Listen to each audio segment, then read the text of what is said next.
Hi folks, I Will here with another quick video review. I am a homeowner of a big house that often needs repairs and work done, and being able to get things at the right height and know where to put things is very important for that purpose. So the good people at LasGoo, it has lasers, so maybe it's LasGoo, have hooked me up with their LG-4D laser level. So let's take a look and then we'll get it out and see how it works. Now right away, I like anything that comes in a kit, and that is a very nice kit. Let's check it out inside. We've got a pretty thick user manual. I hope there's a few different languages in there. Yeah, there are, because normally my policy is I don't read the instructions unless I have to, and if I have to, it's too complicated. So let's check it out though. This appears to be a pretty well made unit. I like, that is, it's stout. That thing is solid. And we've got 3 lasers, so we've got an X, Y, and Z axis. We'll get this on a tripod and see how it does. Until then, I believe, let's see, I'm trying to find out where to get this on it. All right, make sure I don't laze myself. These should be laser pointer grade lasers. Got to figure out how to recharge this guy. Obviously, most batteries nowadays come with a pretty decent charge. So we have a charging cable. Where am I going to put that? Don't make me have to read the oh, there we go. Phew, almost thought I'd have to read the directions. I'm going to go ahead and get this plugged in, and then we're going to put it on. Let's check out the base here before we go there. We've got a wall mounting brace that goes onto a standard, presumably 1/4-inch mount there. And this is all really well built. So we've got a tripod mount. It looks like maybe, all right, I'm probably going to read the directions. Not necessarily, but probably, because it looks like this guy may come off of there. I'm not going to, because there's microphone stand type threading. There's a clamp for this guy to be quick releasable. And all of that would depend on me knowing how to get it off of this metal base, which I don't, but we'll figure it out. So yeah, we get that charging, and then we'll see how it does. That is really cool. All right, so this thing is pretty cool. I've got it just on a camera tripod now, and we've got 1, 2, 3, 4 lasers. And you get to individually control, let's see, there we go. So that brings on, now we've got 2 that work that way. So now we've got top, bottom, side, side, side, side. And this is the cool part. I really like this. This is, it's a solid and very well built unit. So assuming my tripod is pretty sturdy and stout, which it is not, but I'm gonna not mess with it. I think I'm within about 4 degrees of plumb here. And I can, so now all of the lasers are free to self-level. So we'll give them just a minute. I'll quit messing around with it. But you can see now we've got perfectly level all the way around the room, top, bottom. I am really happy with this unit. Of course, there's a little bit of bouncing on the floor, but no, it's going to work really good. I don't think I'm going to test out the magnet base, but really happy with it. Took a great, I mean, it came charged. Most things do these days, and then we'll undo. So there's, I guess it turns off when you lock it down again, or you can hold down the power button for 4 or 5 seconds. So really, really nice unit. It's solid, it works really well, and it's going to be a great addition to my workshop and to yours too. It's very nice.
What are you doing, Avis?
Hey there, and let's check out this laser level.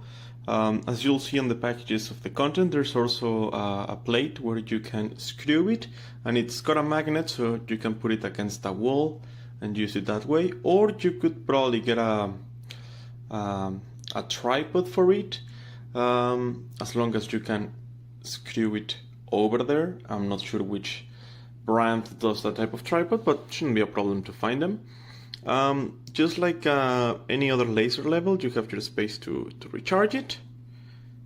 You would start it here, and this way you get like everything. You get the full square plus horizontal, vertical at the same time. Then if you just press the power button one more time, you start taking them out. So that's vertical out. Now you take out the square and it's just vertical and horizontal. Only vertical plus the square. Just horizontal. Just the square. And off. So it's actually got more functions than, for example, your usual Milwaukee laser level, which is the one I use at work. Personally, I don't need it with so many functions, but I think it's very handy, it's very flexible, and it's always better to have more than less, right? And then with that bottom, the only thing that seems to happen is that you kind of decrease the level of the intensity. But there's also the option to auto level or level manually. But for that you would have to be using the base, right? So that's probably it. So again, yeah, I find it's worthy of a Milwaukee laser level. I don't find any difference between the one I use at work and this one, and it's just a fraction of the price. So definitely useful, definitely worth it. It feels very sturdy with a lot of quality. Oh, and sorry, this is the option to either lock it or just have it self-level. And then it won't level until it's like within reason, right? So again, finally, just really recommended, great product, go for it, it's amazing.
All right, this is for the LasGoo 4D laser level. I'm very impressed with this thing. It works well with a tripod. I used a Starlink tripod for this, and it fit perfectly, so I was pretty happy about that. But one thing I really like about this is, okay, right now, you see our pictures on the wall. They look like they're kind of off right there, right? Okay, this has a little locking button right here. That's locked. Now, I can unlock it, and watch what this thing does when you unlock it. Okay, we'll switch the unlock. Unlock, okay? Look at that. No matter what surface you have it on, it's going to level up. And it's going to show you exactly where you're at. So this thing is amazing. And the distance this thing covers is just, it covers the whole entire house. It's just so cool. Yeah, definitely a good buy. And it's rechargeable. It's got several different pieces come with it, including a magnetic holder, so you can stick it on the side of metal buildings if you need to, and it'll level it out. That's just amazing.